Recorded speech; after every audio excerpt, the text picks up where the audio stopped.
Hello and welcome to the actual 13th episode of the Forrin podcast, not the one that came out last week that wasn't. This is the podcast that was. My name is Mike Bowden and I am coming to you from the second happiest country in the world. Oh my life. Pat, the second... I don't believe that. The second happiest... second only to the Finns, apparently. Oh but yeah, I mean, is that God. really a country, Finland? But and coming from a country that isn't even in the top 20. Yeah, I did actually see. I saw it on Reddit. Yes, Yeah, my your name's name Patrick is Garratt, yeah, exactly, yeah. and it's miserable where you are, even though the I weather's recorded good. this in Montpellier in the south of France, where it's just bloody awful, frankly. It must be, yeah. 24 degrees the other day I saw. It must be terrible. Yeah. It's dropped back a little bit since then, but yeah, it's quite sunny. So yeah. I mean, I know you feel that social sciences is just a complete waste of time and shouldn't even be a subject, and all these people just sort of skimming off the state, studying it and teaching it. But it is quite interesting.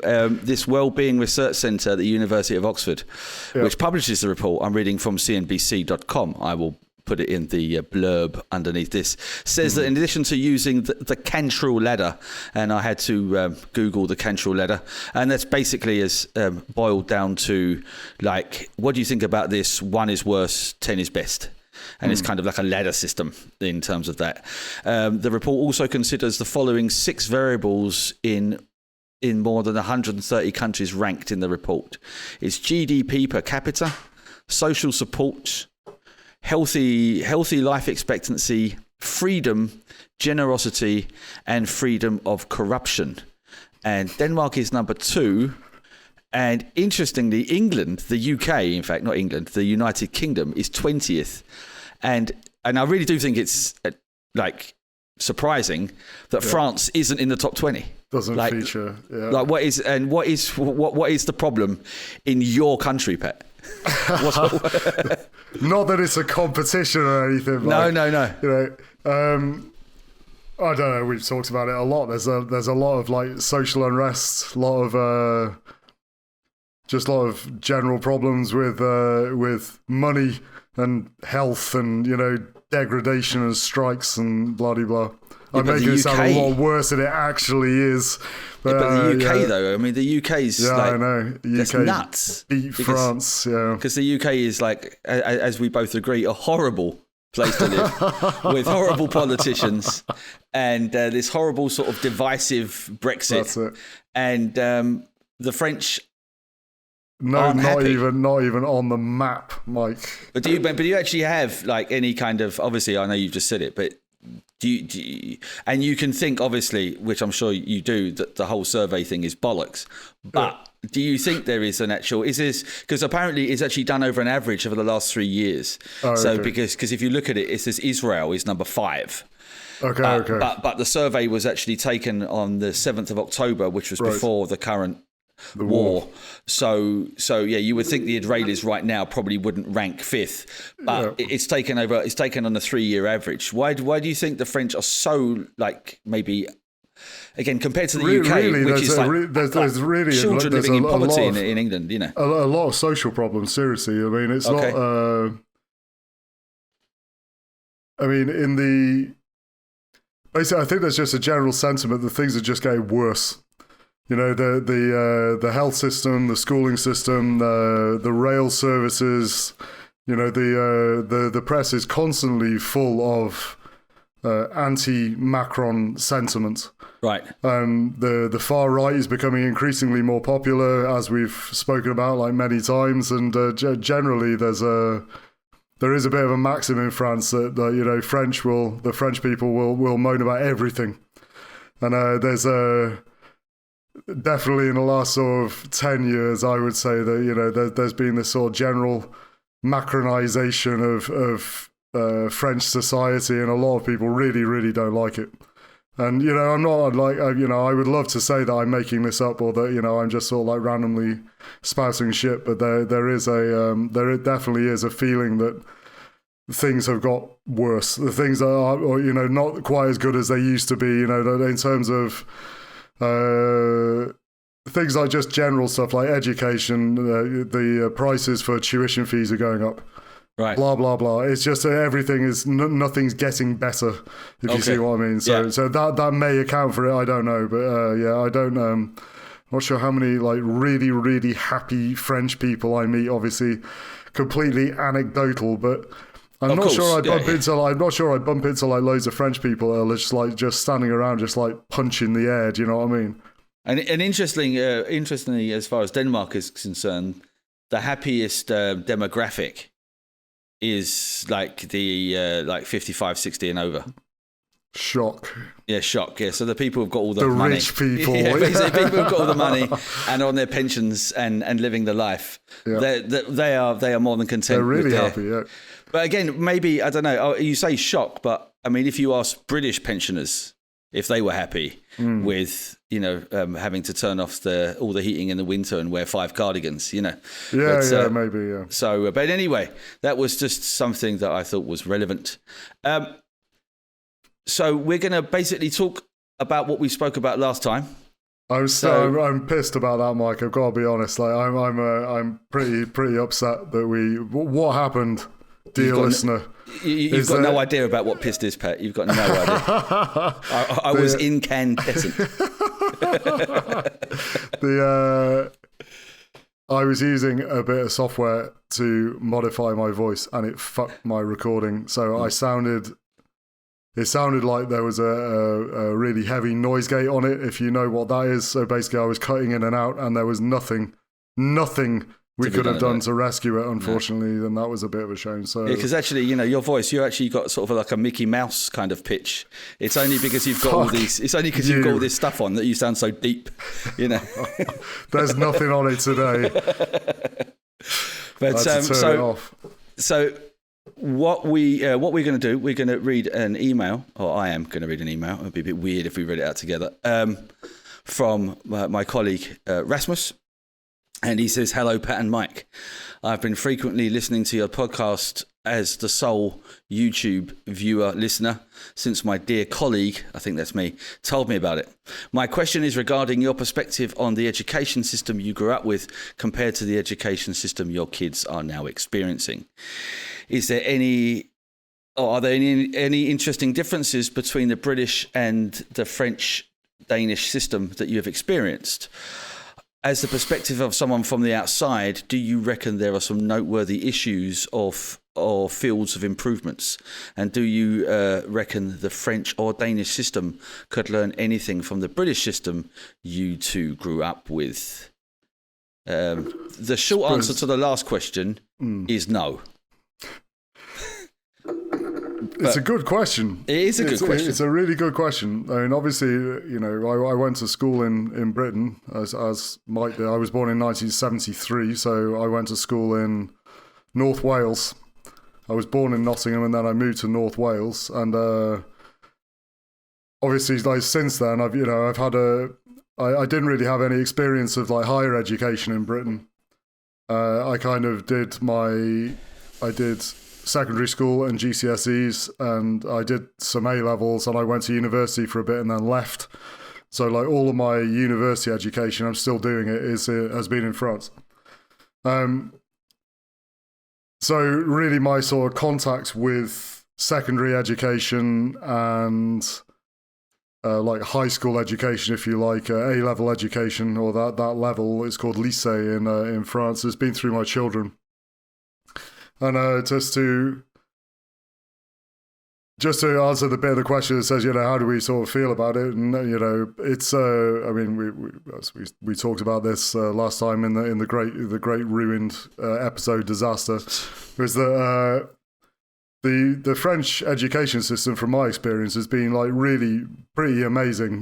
We talked about pedagogy and how the general outlook for children is there's this almost maternal or paternal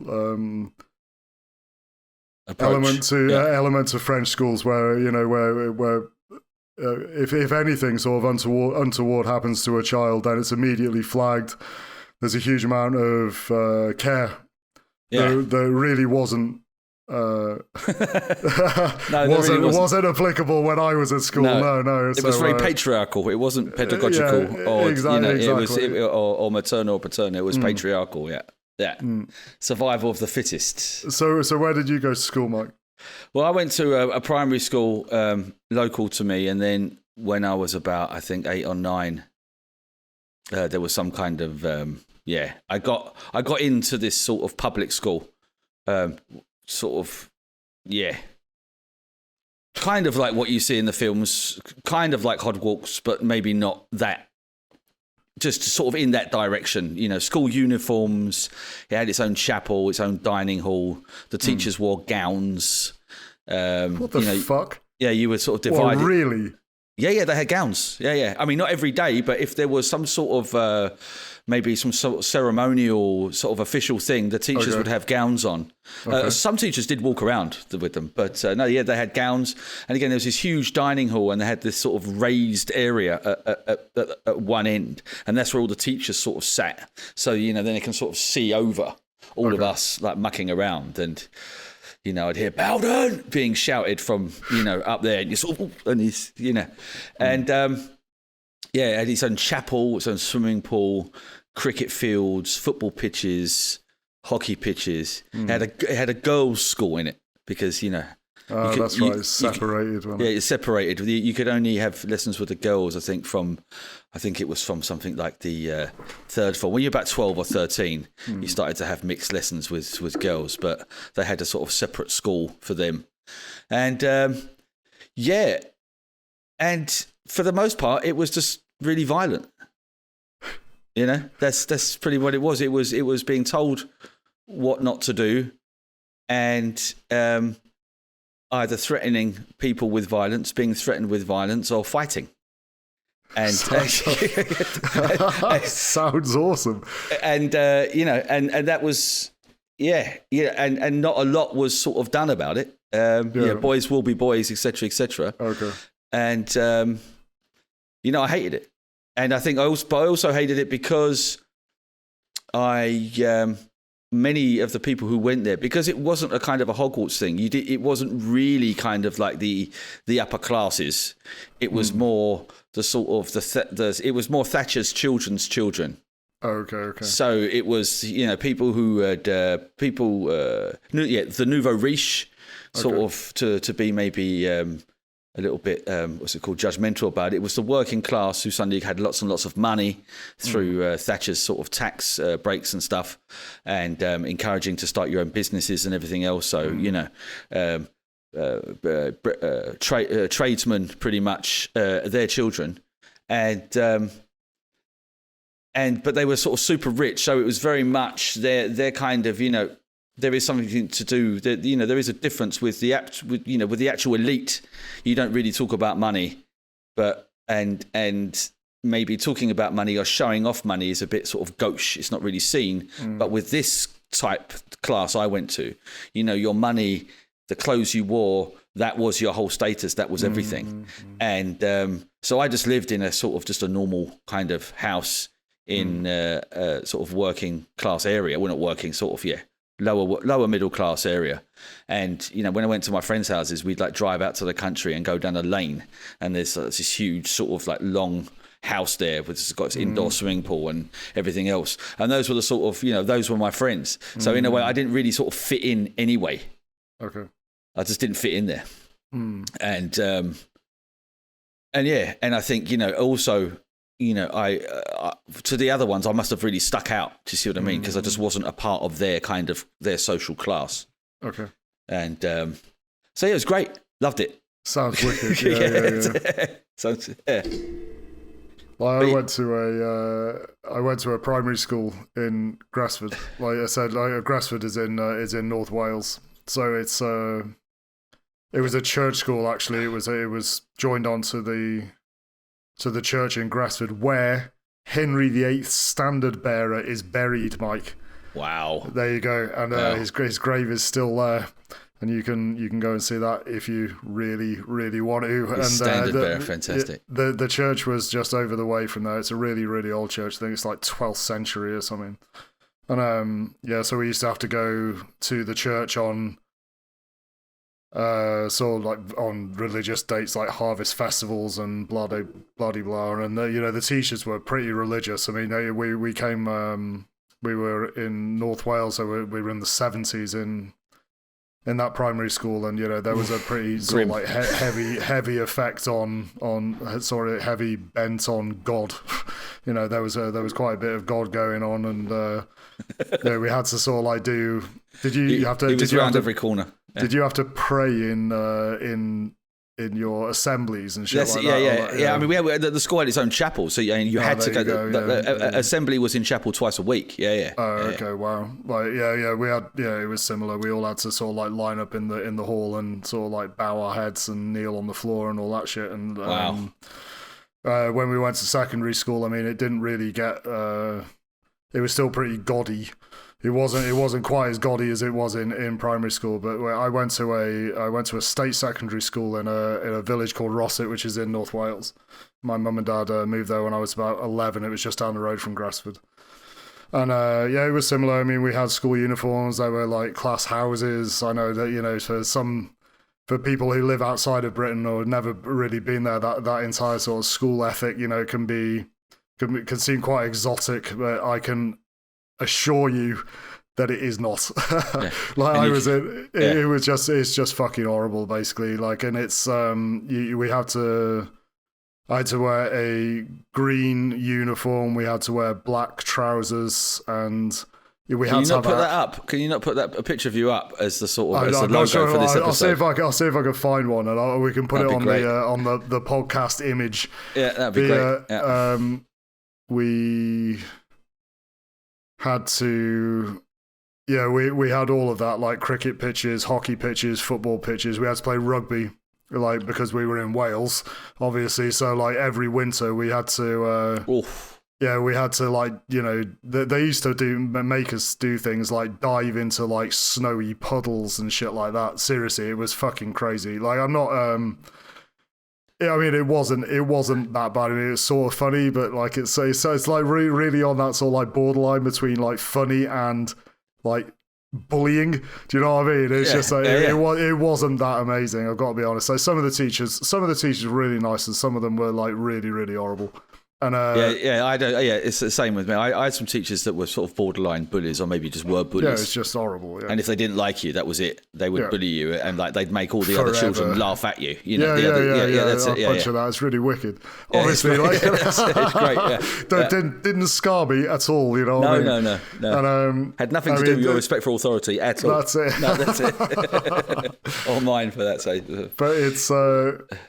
I mean, compared to my kids' education in France now, which is, I mean, they go to international sections in Montpellier, which is where we live, and they go to a collège, which is a secondary school, which is called Simon Weil, and that's in a place called Alco in the northwest of Montpellier, and it's actually, it used to be called Las Cases, which was it was literally 95% plus Maghrebi, so like people from Morocco and Algeria. And there was a huge push, quite a famous push in sort of like the education in the south of France to encourage people that weren't from North Africa to go there. So they introduced international sections, which were and sports sections as well. There are rugby sections there and stuff to encourage people from different backgrounds to go there to make it more mixed. It's called la mixité in French, to make sure that not everybody was from Arab states. So the international sections, like they have probably about half of their lessons are in English. There's actually a law in France now, which is why my daughter actually wasn't allowed to take Spanish for her the equivalent of her A level. They're called the SPE, special subjects. She wasn't allowed to choose Spanish because it would have meant, because she's in the international section, it means that a lot of her lessons are in English. Right. If she'd have taken Spanish, then more than 50% of her lessons would have been in a non-French language, which is illegal. So just just to hark back to what we talked about in the early episodes about like how important the French language is to France as a sort of as an entity. It's really important. Like literally, it's illegal to teach people in a majority of any other language that isn't French. You have to have the majority of your schooling has to be in French, even if it's an international school. Yeah. Wow. Yeah. It's a legal thing. But I mean, like I don't want to. I mean, I've said this, sort of like several times. I don't really want to like moan about the French education system too much because I mean, I'm sure maybe somebody that's lived here like all of their life and somebody that's I'm 50 years old might have a sort of different opinion. Might have a different opinion on it. But in terms of the French education system that I've seen is pretty astonishingly good. To be honest, like the teachers are absolutely amazing. Like the teachers, the boys' teachers, the boys go to this college, Simon Weil, and my daughter Meredith, she goes to a lycée, which is like the next bit high school in American, and called Jules Gued, and all of their teachers. I've never met any of their teachers that was bad, and they said they certainly don't get bullied by their teachers, Mike. Do you know what I mean? Yeah. I mean, there'd be the same in Denmark. I mean, if that happened, the teacher just would be fired. The end. Yeah, exactly. Yeah.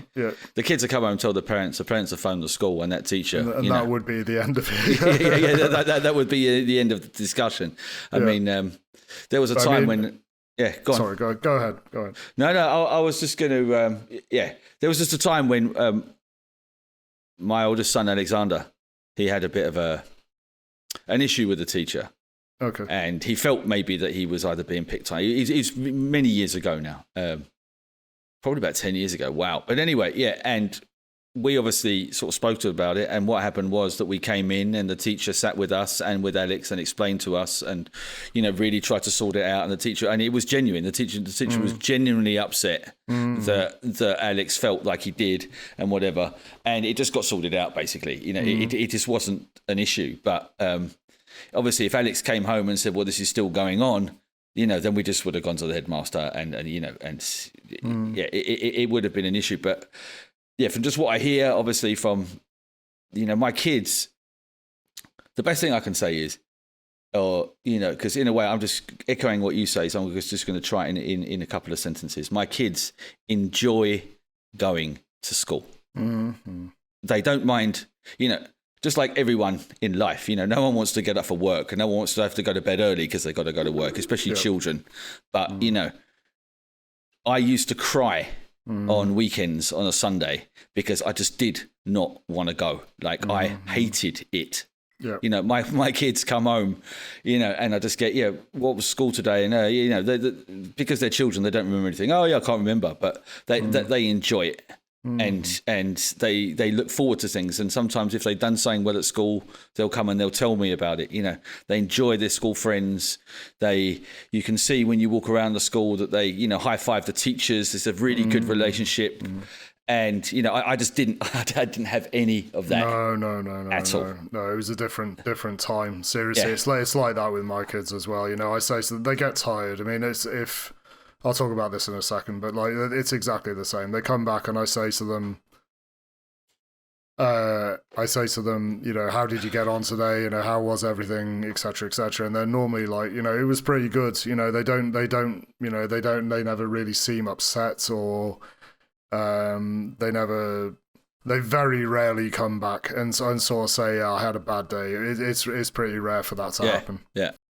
So yeah, they do genuinely like school. There's no question about that. They've got really good friends, and they hang out with them in a really responsible way. And I just remember when I was a kid, I was just a fucking nutter basically, and I didn't.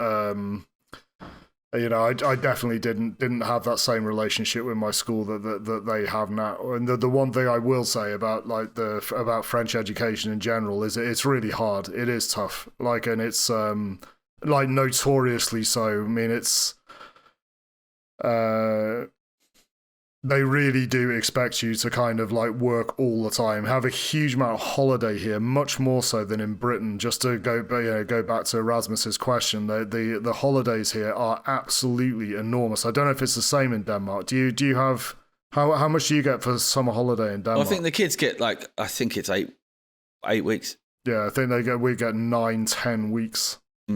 Something like that. And obviously in Britain, it's nowhere near that long. It's but like shorter school six days. weeks. Yeah, exactly. You see, when I went to my school, Forest School, which I'll talk about again in a minute, so we can have a laugh at it. But I used to go to school on Saturdays. Oh my God, no.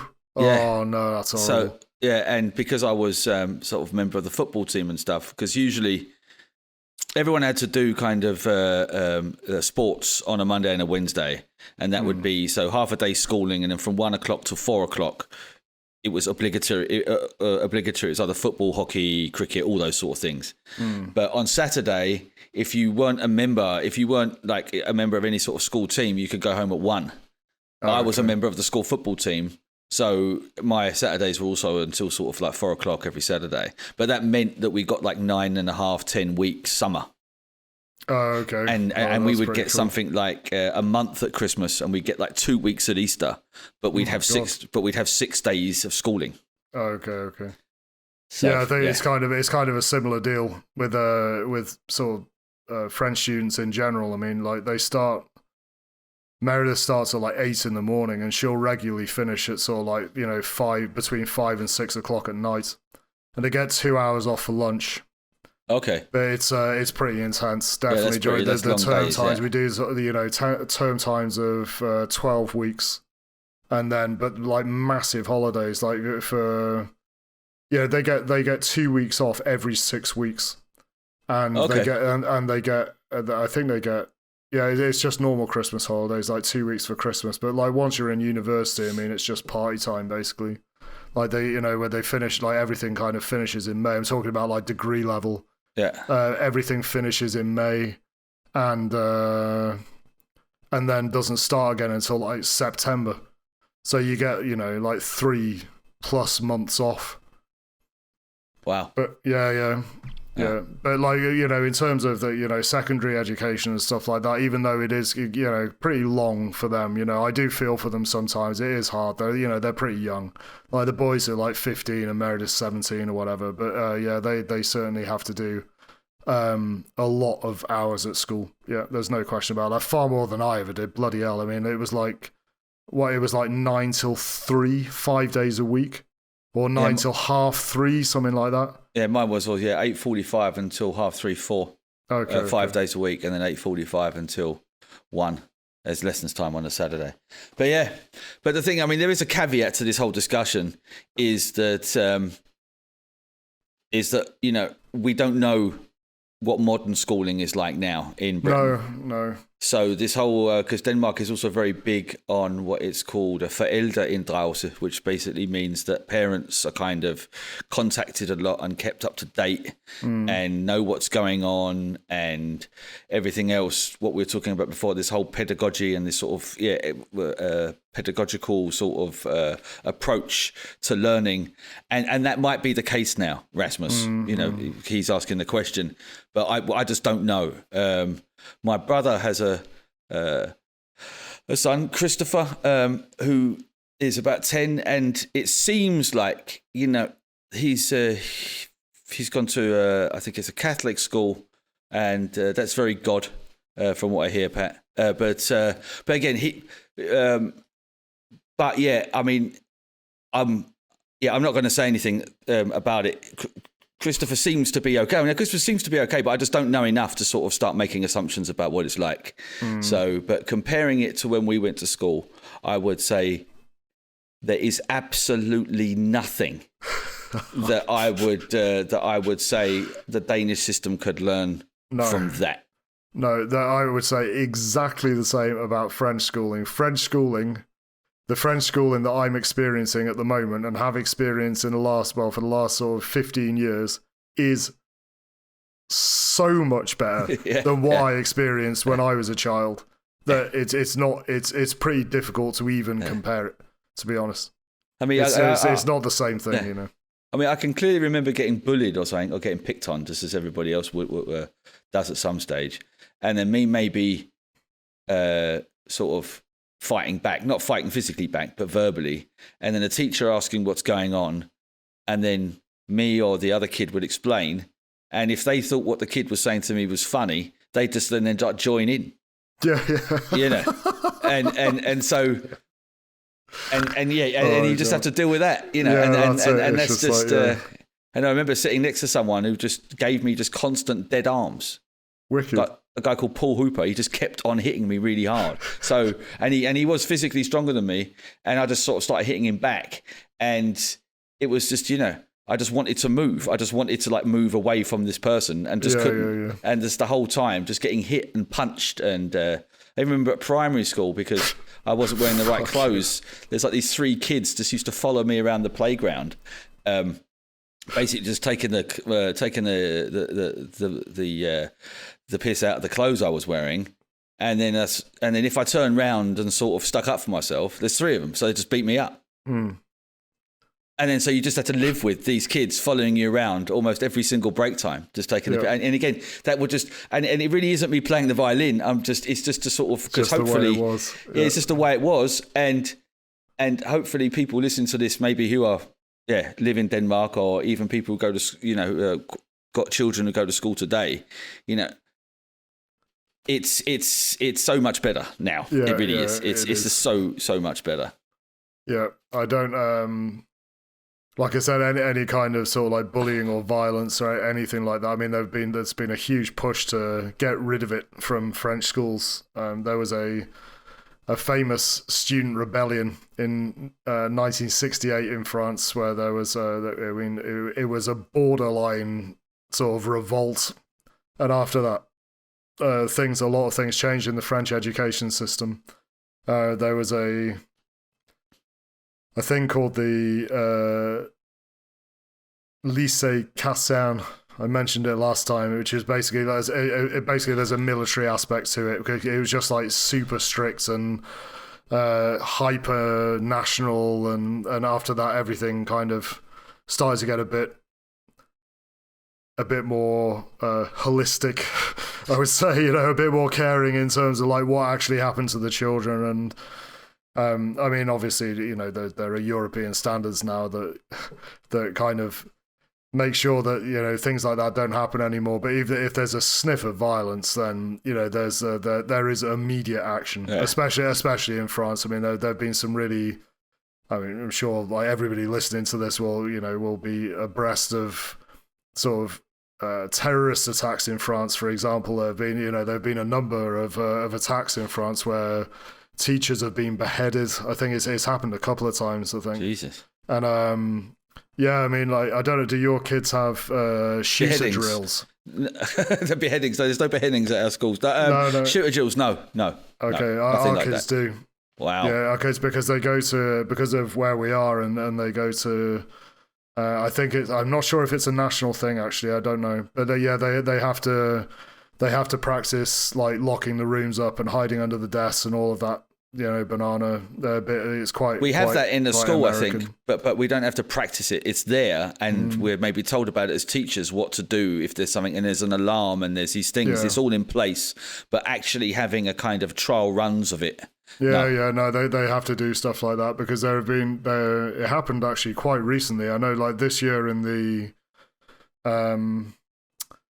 this school year, the one we're in now, when I was going to the university, I think it was at the end of last year. I mean, we had to, for at least a sort of like 2 or 3 months, we had to be searched basically every single time we went into the university. I had to show my ID card every single time we went in, because like again, a teacher was attacked. It's all to do with Islamism, basically. And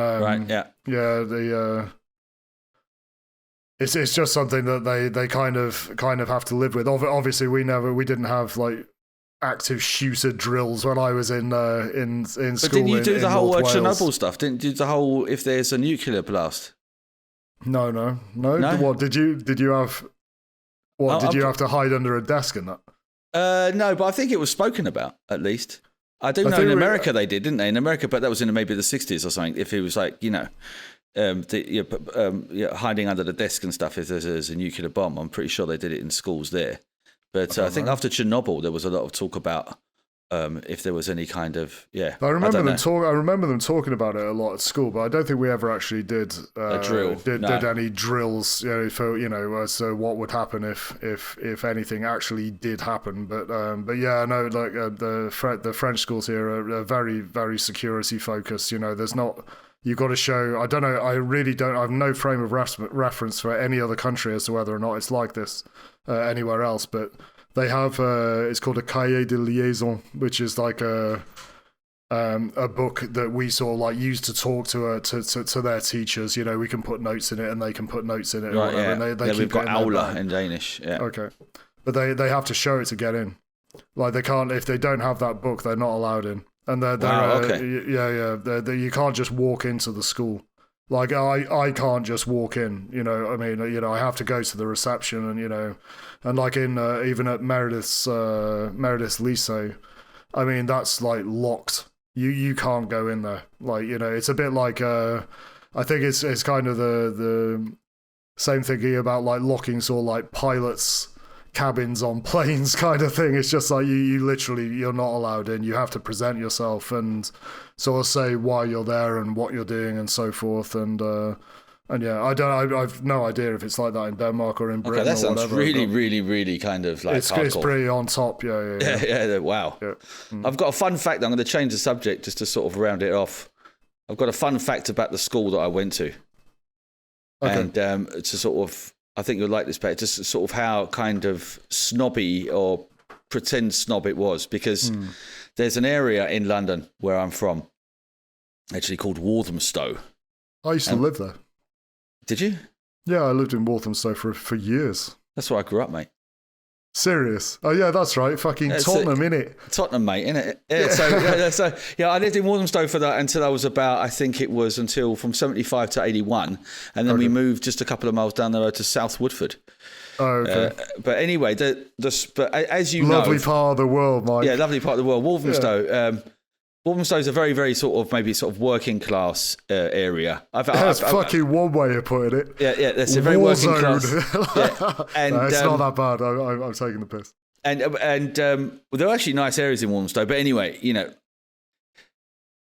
and the school that I was in was also, because Walthamstow is a borough, right? It's the borough of Walthamstow, and the school that I'm in is in the borough of Walthamstow. Oh, the school I went to, the school that I went to as a child, this sort of posh Hogwarts style school, is actually in the borough of Walthamstow. But just down the road from the school, like maybe a 10-15 minute walk, is an area called Snaresbrook.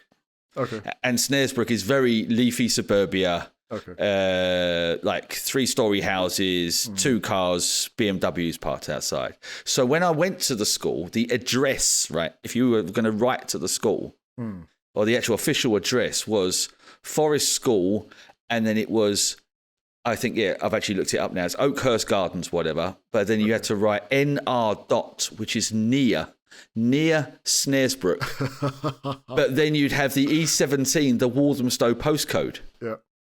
So it didn't want to sort of associate itself. And the funny thing is, when I Google it, if I Google my school, it says Forest School Walthamstow, and on the sort of the Google page, it says again, Oakhurst Gardens, London E17. Forest School is a private day school in Walthamstow in the London borough of Waltham Forest. So it's the borough of Waltham Forest. That's right. It's not the borough of Walthamstow, borough of Waltham Forest. Anyway, but when I go on the school's website and then go to contact, their address is Forest School, Snaresbrook, London, E17. But E17 is Walthamstow. It's just they still don't want to kind of associate themselves with the scum that is the sort of working class dregs from Walthamstow. And in a way, that kind of says it all about my schooling. That was the kind of idea it had of itself. That, yeah, and if you want to, listener, Google it. It's true. It says Forest School Walthamstow on every kind of official thing, but on their own website, it's Forest School Snaresbrook. So, nice. But there you go. It was all right down there. We lived in Leytonstone as well. You lived in Leytonstone? Yeah. You and David Beckham, mate, isn't it? Right. Beckham was from Leytonstone. Is that true? Yeah. Beckham was from Leytonstone. Yeah. Oh my God. Yeah, Dave. It was all right there. Like it was all like, you know, like basically like when we moved to like Walthamstow in inverted commas, it was just around the corner. I mean, like it wasn't, you know, it was like 10 minutes away or something like that. That's walking, right, yeah. you know what I mean? It's all part of the same part of the world, but yeah. It's pretty I mean, moody. I didn't see many posh areas around there. No. Like Did you not see Walthamstow Village? There's an area called Walthamstow Village, and that was actually, again, really nice, leafy, really good pubs, stuff like that. Okay. It wasn't just like the concrete jungle that the rest of Walthamstow no, was. we just lived in a terraced house that was like sort of 20 minutes away from the tube kind of thing. Right. And right in the arse end of deepest Walthamstow. No, it wasn't. The it was longest, all right, you know. it had the longest single market in Europe. Oh, really? As in, like, market stalls, market trading, not like, like a sort of financial market. Yeah, it had the longest market. I don't know if it's still the case, but the Walthamstow market was the longest market in Europe. And there's a very famous English designer was born, and I've forgotten his name now, comes from Walthamstow as well. But it was nothing like where I went to school was really nothing like that, because we went to school like right out in the country. So yeah, there were no. There were private schools there, but they were kind of in Chester, and you know, which was about, you know, I grew up in kind of right on the border between English and England and Wales, and yeah, it was it had a really, really large catchment area. You know, obviously a lot of schools got shut down, and you know, it was surrounded by like coal pits, and you know, I don't think anybody was pretending that it was there was anything other than what it was. It's still there. I mean, it's a really major school now. I mean, it's massive. Rasmus, we've answered your question, I think. I hope that was a good answer. And you know, now you know, or everyone knows about Pat living in the middle of nowhere, basically. Yeah. And me living in a concrete jungle, and our school days pretty much the same. Yeah, really. And they were. I think it was of its time. Like I said, I mean, it's interesting that you're saying that like Danish education. There's a lot of similarities with French education. I think. Yeah, I think there is. Yeah. So like undoubtedly, I assume that British schools are probably a bit more like that now. You know, I would hope. Yeah, I would hope so too. But I mean, my brother is a teacher's assistant. Okay. And they weren't around when we just mucked around and just destroyed any kind of way a teacher could teach. But now there's actually someone there's someone else extra in the class to keep children like me quiet, so the teacher can actually do their job. And that's a positive thing for everyone. But anyway, Pat, let's hope this one gets out. Let's. I'm crossing my fingers. I'm looking at the waveform in Audition Mic, and it's looking nice and fat. It should be all right this time, I think. And it's quite fun. It's quite ironic, that you mentioned God so much at the school, because, you know, this is coming out on Easter Monday. Woo! So, you know. And, praise be to Jesus. And this is actually a bank holiday in Denmark, because they kind of celebrate the Last Supper. Okay. So this is actually a national holiday, and tomorrow, and obviously Monday. Yeah, Sunday and Monday. We don't get Good Friday. So, like, unfortunately, it's just a normal working day. Wow. And but we do sort of fascist state do you have you moved to? What's going on? I have no idea what that's about. But yeah, it's a Catholic state. That's why they're so unhappy, Pat. That's why. That's it. I just got no bank holidays. That's it. But anyway, everyone, thanks for listening, and it's good to be back. And we'll probably see you talk to you again in a couple of weeks. Yep. Many thanks for listening, and we'll see you next time. Bye-bye. Bye-bye.